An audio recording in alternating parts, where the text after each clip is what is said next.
City news కి స్వాగతం।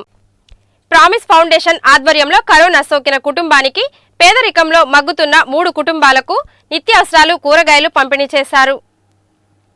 Promise foundation Machilipatnam బృంద సభ్యులచే బందరు మండలం భోగిరెడ్డిపల్లి గ్రామంలో 4 కుటుంబాలు పేదరికంలో ఉంటూ అనేక ఇబ్బందులు పడుతున్నారని ఆ విషయాన్ని గ్రామ వీఆర్ఏ రాఘవులు ద్వారా తెలుసుకున్న ప్రామిస్ ఫౌండేషన్ బృంద సభ్యులు ఆ గ్రామానికి వెళ్లి 60 సంవత్సరాల వృద్ధురాలు తన కుమార్తె మానసిక వికలాంగురాలికి కరోనా పాజిటివ్ రాగా ఆ కుటుంబం వైపు ఎవరు కన్నెత్తి చూడకపోవడంతో తినడానికి ఆహారం లేక అనేక అగచాట్లు పడుతున్న నేపథ్యంలో ప్రామిస్ ఫౌండేషన్ సభ్యులు మరియు Machilipatnam bullion jewellery and diamond merchant association సభ్యుడు కురిచేటి త్రివిక్రమ శ్రీనివాస్ ప్రసాద్ చేతుల మీదుగా వారికి 10 కేజీల బియ్యం నిత్యావసరాలు కూరగాయలు పంపిణీ చేశారు।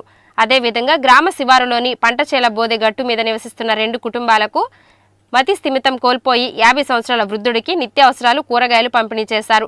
ఈ కార్యక్రమంలో ప్రామిస్ ఫౌండేషన్ నిర్వాహకులు వెంకన్నబాబు, సభ్యులు K Venugopalarao, Kuricheti Trivikrama Srinivas Prasad, Bajirao, Dorababu, Mudineni Yesubabu, cooperative president, గ్రామ వీఆర్ఏ రాఘవులు పాల్గొన్నారు।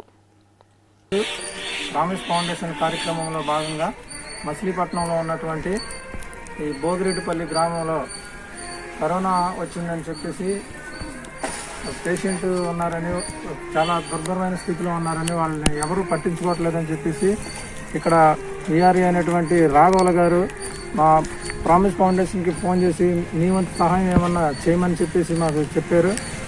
దాన్ని బట్టి వీళ్ళకి మా ప్రామిస్ ఫౌండేషన్ బృందం తరఫున మరియు ఒక ప్యాకెట్ రైసు, అలాగే నిత్యావసర సరుకులైనటువంటి కందిపప్పు, మంచి నూనె, ఉప్పు, అలాగే కూరగాయలు, అన్ని రకాలైనటువంటి కూరగాయలను న్యూట్రిషన్ ఫుడ్కి సంబంధించి వీళ్ళకి మంచిగా బాగా కోలుకోవాలని మా ప్రామిస్ ఫౌండేషన్ వాళ్ళందరూ ఇక్కడికి ఇచ్చేసి ఈ కుటుంబానికి చిన్న సహాయం చేయడానికి ముందుకొచ్చాం।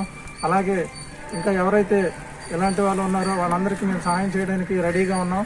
మీరు కూడా మీకు తోచినంత సహాయం, ఎవరైనా ఇబ్బంది పడుతుంటే వారికి కూడా సహాయం చేయమని మా ప్రామిస్ ఫౌండేషన్ బృందం తరఫున తెలియజేసుకుంటున్నాం।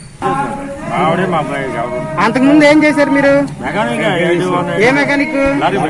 మరి ఇప్పుడు ఎందుకని చేయట్లేదు?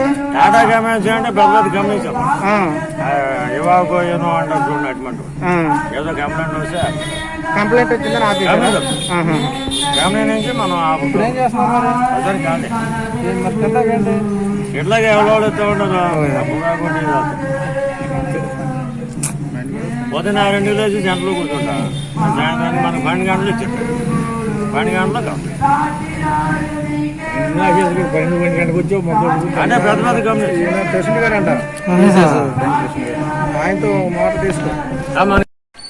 చిలకలపూడిలోని వృద్ధాశ్రమంలో వృద్ధులకు కోవిడ్ టెస్టులు నిర్వహించారు। కరోనా విపత్కర పరిస్థితులలో వృద్ధాశ్రమాలలో ఉండే వృద్ధుల పరిస్థితి దయానీయంగా మారింది।